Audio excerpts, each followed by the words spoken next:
Hey everybody, welcome back to PixelJunkies. Playing Transformers Fall of Helicopter. Man, okay, that gun just disappeared. That was so funny. That, I don't know. Where's that gun going? What do you Okay. mean? Well, okay. Yeah, the last one, I guess I didn't see it. It just... This big-ass turret weapon just disappeared. Oh, weird. What do they got these utility crates for? I feel like they don't need these. Utility crate. Well, what are they? I don't know. What are they, I don't know like what they shipping are. containers? They're not shipping anything. What's on the other side of Cybertron? What do you mean? Well, like, if you just flew off into the air right now and landed on the other side of Cybertron, what's there? I'm not sure. Like, is there other... Is it just Autobots and Decepticons? On the entire planet? I think there's other... Yeah, I'm pretty sure. Like, how big is it? It's pretty big. I think it's like Earth-sized. Not Maybe even Death bigger. Star-sized? No, it's pretty big. It's like proper planet-sized. It seems like a lot of metal. Well, yeah. Let's see here. Oh man, we got 2005 boards.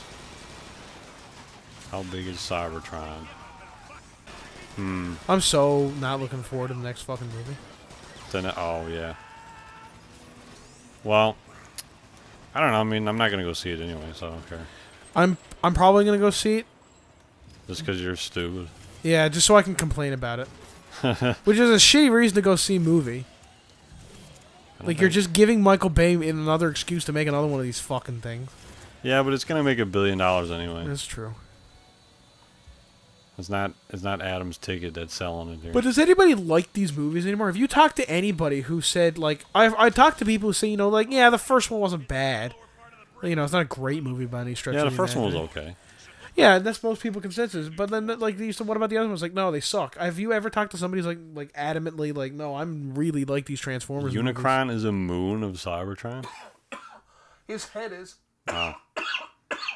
After the events of the original Transformers movie. It doesn't... I'm not getting a size here. Whatever. Oh man, achievement. So I fully upgraded this Or gun. progress to an achievement or something. I can't see the Yeah, code. yeah, yeah. Yeah, I mean, you know, I don't think anybody. It's like it's one of those movies now. I think we have like a counterculture or sort of like an ironic culture, where everyone knows it's a terrible movie, but people still want to see it because it's bad. Nope. That happens though. Like look at Sharknado. That was a god awful film, but everybody still watched it. Probably made a lot of money because it was awful. Oh, it probably made a shit ton of money. I think it's like the highest grossing sci-fi movie ever. Like, Sci-Fi Channel, I mean. Oh, sci-fi, you mean? Yeah. Yeah, but see, that's the thing. People watch it because it's awful. They watch it with the intention of making fun of it. And I mean, maybe that's some of the reason people go to Transformers. I feel like it doesn't lend itself to bad production quality. Like, the physical quality of the film itself is fine, I think, those Transformers movies. Just like the acting and the writing and the stories is fucking awful. And the music is usually not great. I like the music. I like the you know the Steve, whatever his name, Jablonski, whatever scores that he's done. Jablonski. Whatever is a good dude's last name. I hate the fucking, like, Linkin Park. I hate Linkin Park. Yeah, I know. now, I don't but- like that stuff. Get rid of the like modern, contemporary like alternative bands on there. But the physical score, albeit kind of generic, has you know it's cool. It could be better, I guess. You know, I would prefer, you know, like an 80s sort of retro, like, you know, Imagine live if, like, up to Dance the with the homage. Dead? Yeah, exactly. Like, the, you know, stuff like that we've talked about before. Like, that style of thing. But the soundtrack that it does have, I think it, at the very least, has created music, like, good stock music to use for other things. I guess, yeah. Like, that whole, like, in the first movie, there's a scene where, like, the human military is, like, getting... By human, I mean, you know, the American military is getting, like, geared up to go. And there's like the bomb, bomb, bomb, bomb, bomb, bomb, bomb, bomb. Yeah. And I've heard that in a number of different things. For like, oh man, this is the military's getting geared up to go music. Yeah. Yeah, I like some of those whatnots. I like the burnt in shadows we got here, too. Where are they to? Just all the shadows on the floor here. Oh yeah. They look awful. Like, just look at this shadow here. Yeah, it looks Isn't awful. that great? Turbo burnt in. I mean, this game. I never said that this game was a great looking game. It's a way of optimizing it for sure, but it looks awful when you can play it on not PC settings. Also, I learned today that the chick who did the main character Faith from the first Mirror's Edge game, Yeah. Voices a character in Mass Effect. Which one? The Asari? Cora. She's one of the other humans. I think it's Cora. It's one of the other humans. I was like, where the fuck do I know that voice? Where the fuck do I know that voice from? And she does like a more like militaristic kind of hard ass accent in it, so it's a bit harder to discern her from Faith from the first game. But yeah, it's totally her voice is awesome. I think Jules de Jong, I think is her name, or Jules de Jong. I don't know how to pronounce it. I like her voice though; she's a great voice. That was kind of one of my least favorite things about Catalyst was that they didn't use her for Faith. No, I thought they did. Nah, they used someone else. That's She's too okay. bad. It was I guess I mean it's kind of an origin, so she was supposed to sound a bit younger, I guess, and it had been like almost 10 years since the first game, so Jules was. Has it been almost 10 years? Well, it came out in like 2007, I think. I think Wow. the first Mirror's Edge came out, if not 2008. Let's look it up here. Just look at Lighter's Edge. Nope, I'm gonna get some. Sounds like some like shitty minor story. r/drill bits or something. No, not Catalyst. Like 2007, 2008. Came out in. Oh, now for Speedy 2008. Escape. 2008, and Catalyst came out in May of last year, so that would have been, 7.5 years, I guess. Ish. Move. I don't know how old Jules is, but I guess they wanted a younger sounding voice actress, considering it's, I guess, supposed to take place before the first game, but it's also kind of a retelling, so I don't even know why they bothered. They could have just used her again, though. Hopefully they make a second one. I do like hearing different when like different people from different games I'm really familiar with like get roles and other stuff. Like when you play Shadow of Mordor and every other character is either fucking Travis Willingham, Laura Bailey, or Matt Mercer. Yeah. Oh, I was gonna say when you're playing as or when you're watching the third Star Trek movie, Star Trek Beyond, and the Admiral of the Yorktown, the Admiral who? The Commodore of the Yorktown, the commanding officer, that woman, she plays one of the Quarian admirals in Mass Effect. Yeah. What's her name? Admiral. I forget the admiral's name. Akbar. It's like the guy who does the voice for Adam Jensen in Deus Ex. He has a role in what's the Expanse? The Expanse? Yeah. I think he said, "What's the Expanse?" What's the No, Expanse? The Expanse. Yeah, it's like, where the hell do I know that voice from? I mean, I haven't really played those games, but I still recognize the voice from the trailers and stuff. It's like, he doesn't look how I thought he looked at all. Like, you hear this, like, this sort of gritty, kind of has a raspy, kind of chalky voice, kind of hard-ass, fuck you voice. But then the kid looks like he's, like, 12. I'm like, what? Why do you sound like that? Kind of weird. Yeah. I gotta finish watching that. The Expanse? I've heard it's good. Yeah, I like what I've seen so far. I got too far into it, but got some alright. Got Thomas Jane, who used to be the Punisher, and the other guy, I can't remember his name now, but he used to play Lane Price on Mad Men. He's a cool guy. The Mad Men's over, right? It's been over for a while. When did A few years, yeah. When did that get out finish? When did it finish? Yeah. 2015, 2014. Really? How did it end? Jesus. That was the one. Who was on that? That wasn't. That was John Hamm.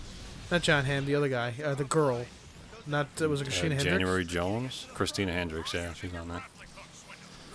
And was January Jones in? January Jones was She had the worst acting I've ever seen in any movie. In X-Men? Yeah, she was awful as Emma Frost. I don't know. I didn't really care. Didn't really have high standards for those films anyway. So. No, fair enough.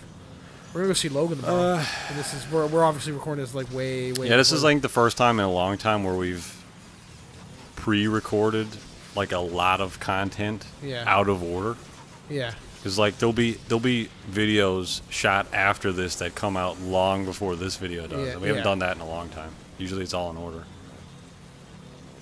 But yeah, no, she was John's wife in the show for the first couple seasons anyway. And I don't know. I mean, I guess I never watched the show really. It didn't really. I don't think there was much acting necessary. I think maybe even a lack of acting was probably better because she played like a very immature like 60s housewife, you know. And that was sort of her character where she thought she was kind of matured but wasn't, and then stuff happened and then she matured a bit later. And I feel like she became a more interesting character later in the show, but for the first couple of seasons she was kind of a gullible human. Man, it's great every time I come out of cover and getting reamed fucking apart. That had a cool ending, though. I like that. Interesting way to end the show. I like the way they got rid of Lane, though, because Lane tried to kill himself. And, in the show? In the show, yeah. Well, not the actor, but in the show. And so anyway, the agency that they were working for at the time, because Lane became one of the partners of the agency, and they had a partnership with, or some sort of like business deal with Jaguar at the time. Oh yeah. So this was like mid-60s, and so they gave all the partners a free Jaguar because they had like $10 million deal or whatever. Yeah. And so Lane got an E-Type. Nice. And like the old nice. Yeah, E-types? like the cool old like I guess 50s E-Type or whatever. And anyway, he for whatever reason, like his life started falling apart, and plot reasons, whatever. He basically wanted to kill himself. So he went out to his car and took like a pipe or a hose and taped it onto the exhaust. Oh, and so the carbon monoxide. Carbon monoxide, poisoning, whatever. That you fall asleep and then die from the, I guess, hyperventilate, or not hyperventilate, but suffocate. And so he like puts the hose in the window, rolls it up, and then gets in the car and like. And it won't start. Car won't start because like Jaguars back then were notorious for not fucking working. Yeah. And it's just like he's just sitting in the car, and it's a great shot because it's just like you see him sitting in the car and he's just waiting for it to turn over for like a minute, and he's just like, "Fuck this," and just goes back in the house. Man, what a great way to like. Why didn't you kill yourself? Like the shitty engineering of 1950s fucking Jaguar. car wouldn't start. That's awesome. I just love the idea of him sitting there with like a look of determination on his face. Just hear,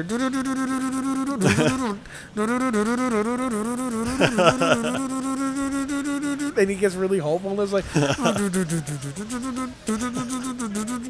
this is like, oh come on. I think there's a shot also where like the camera's on the other side of the garage and you just hear like the Fucking echo. Christ. They're really well done. It was a great show. It's like. It's a perfect show because nothing happens, but also a lot of stuff happens. I don't know how they made a show about it the way they did. So they're like a age what are they? It's like an ad agency. So like essentially the story is this guy who he grew up kind of in like a really shitty sort of poor family that were kind of farmers but also didn't have fuck all for anything, and so he got drafted to the Korean War. Oh, okay. And he was stationed with a dude, just one other dude, like digging trenches and shit, and like nothing was going on. And for whatever reason, that particular area they were in got bombed, and the dude he was stationed with got like blown apart, like unrecognizably demolished. So at that time, he like swapped identities with that dude, and he like basically he took his name and his life and sort of his job, and or his place in life, so that when the war ended, he basically went back and like he left his family because he fucking hated living where he was. Like was it like his parents and stuff? Or? Yeah, basically his parents. So he didn't have like a wife and kids or whatever. No, he was still just kind of a kid at the time. Okay. And the only person he really abandoned was his brother, and I think he felt bad for that. And stuff happened later in the show. But he then like he became a car salesman, and his wife, the guy who died, his wife, like found out about it. Like he heard that this so and so, like Donald Draper was the name of the guy. She heard that a Donald Draper came back, but she also was informed that her husband was killed. So she went and found out who this Donald Draper guy was, and that like you stole my husband's identity. And then anyway, they end up becoming like super good friends because she was the only person that knew his like true identity. Everybody else kind of thought this is who this guy was. Yeah, it's a cool story. It had a lot of those undertones and stuff. But he then sort of moved to Madison Avenue, which is why it was called Mad Men, and opened up an ad agency with Roger Sterling and a few other partners. And then there was a lot of like cool old advertising from like Coca-Cola and I don't know, like Kit Kat or stuff like that, Clorox, bleach or whatever. So that was all cool. And cool show. A lot of cool stuff happened.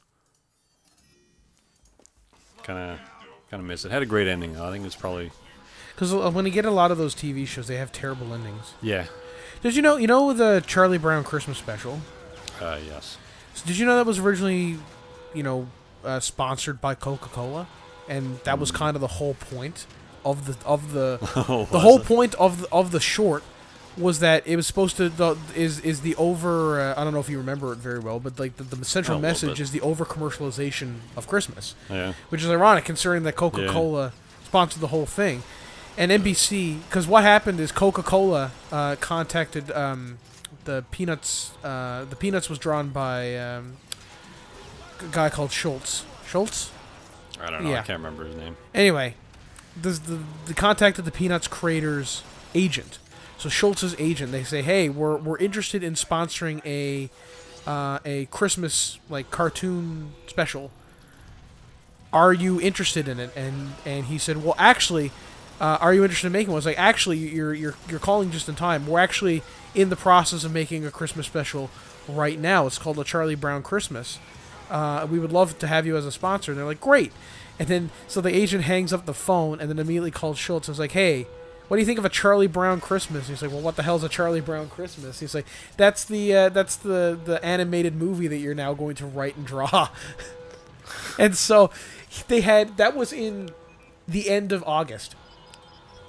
So who was talking about making a Christmas special and didn't tell the guy who was going to animate it? So the agent told Coca-Cola that they were already in the process of making a special. But the agent lied. He wasn't making one at all. So they now had to make a Christmas special in the span of like. Did he do like the over commercialization theme as like to spite Coca-Cola? No, not to spite Coca-Cola, but that was the message that he kind of wanted, and that was a way to. Coca-Cola was on board with that. Yeah, because Coca-Cola still got its advertisement in there. Oh. Because I'll explain more about that in a bit. I don't recall any product placement. So anyway, they took... Yeah, I'll explain about that. So Coca-Cola took, So it took they had 4 months to make this thing because it was supposed to come out. They got the sponsor in August, I believe, and the Christmas. Obviously, they wanted it out for Christmas. So they rushed to get this thing ready, and they get it on for NBC. And I think it was NBC was the original like broadcaster for this.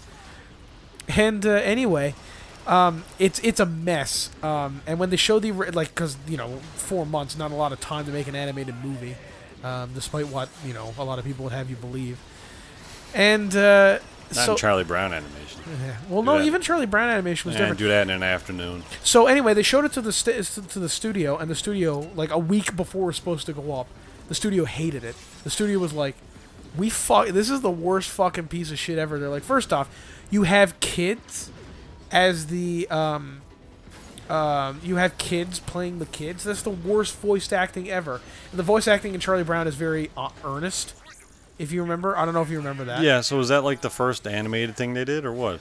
It might have been. I don't know if it was the first animated thing they did, but it was like, it was certainly the first. I'm just wondering why people were blown away at the Charlie Brown voices. Well, it was the first one of the first animated movies. It was actually one of the first like animated things to have kids in it, to actually play kids, because normally they would just get like you know, adults to play kids or whatever. I didn't know it was actually kids. I Yeah. never really thought about it. And they hated the jazz music, and they didn't like the animation because there was a lot of problems with the animation or whatever. But they showed it to Coca-Cola, and Coca-Cola loved it. What the hell happened to that guy? I don't know. Is there like wind or something here? Or just like There blew is, around yeah, the corner? so all the dead guys are blown off because we're up. He just folded around the corner, Slinky style. So Coca-Cola loved it, absolutely adored the special. They were like, "This is exactly what we wanted." And NBC's like, "All right, we'll air it, but like we're only gonna air it once, you know, unless it gets really good reviews, and like everybody loves it. We're only gonna air it once, and that'll be it. We'll never talk about it again." They're like, "Yeah, that's fine," because like Schultz wasn't like super on board with this thing from the beginning anyway. So he Yeah. So anyway, this critic finds out that they're having this show, you know, done, and he's like, "Hey, can I review this?" And they were like, "Yeah, sure." Can I review it? I don't know why. And so the Hey, guy, can I have an opinion? well, Oh, no, yeah, go because he ahead. wanted to see an advance copy like a week before it's coming okay. out. Yeah, they got reamed apart. So anyway, they're there. And so the agent for Schultz ends up showing the movie to this critic. It's the two of them sitting alone in a room, and apparently the critic watches the whole movie in utter silence, and at the end he doesn't say a single word and just gets up and walks away. And Schultz called the agent immediately after. He's like, "So, did he like it?" And he's like, "No, he hated it. We're fucking finished." And then the review came out, and the review said, like, "This is the greatest film I've ever seen in my life. Like, this is like one of the best Christmas specials ever. This will go down in history as being like the best Christmas special." And it came out, and everybody like loved it. It's like an instant classic and all that kind of stuff. But then the deal with Coke, Coke was in a lot of the movie. So like they were shooting at one point in the movie. They're like shooting like hitting Coke bottles with rocks. There's a lot of Coke billboards all over the place. That's sort of in the show. Yeah. And when the deal with Coke ran out, that all got taken out. So there's a bunch of like really sloppily done edits where, you know, it's very clear like we had to take out the Coca-Cola references, including the end, because the end is like, "This has been a Charlie Brown's Christmas brought to you by Coca-Cola," and all the kids are singing in the background. I think it's "Oh Come All Ye Faithful" or whatever. And anyway, so but when the deal ran out with Coke, they're just like, "Oh come all ye," and it just ends. It just cuts out. It's awesome. Why didn't they just... I don't know why they couldn't edit it so that you just can't see certain elements of it. I don't know either. Or superimpose. It's fucking stupid. I'm sure there's not like a billboard moving around in the background where they can't fucking superimpose an image Fucking over it. move. Man, that's a cool face on that guy. Anyway. So that'll do it for this episode. This episode brought to you by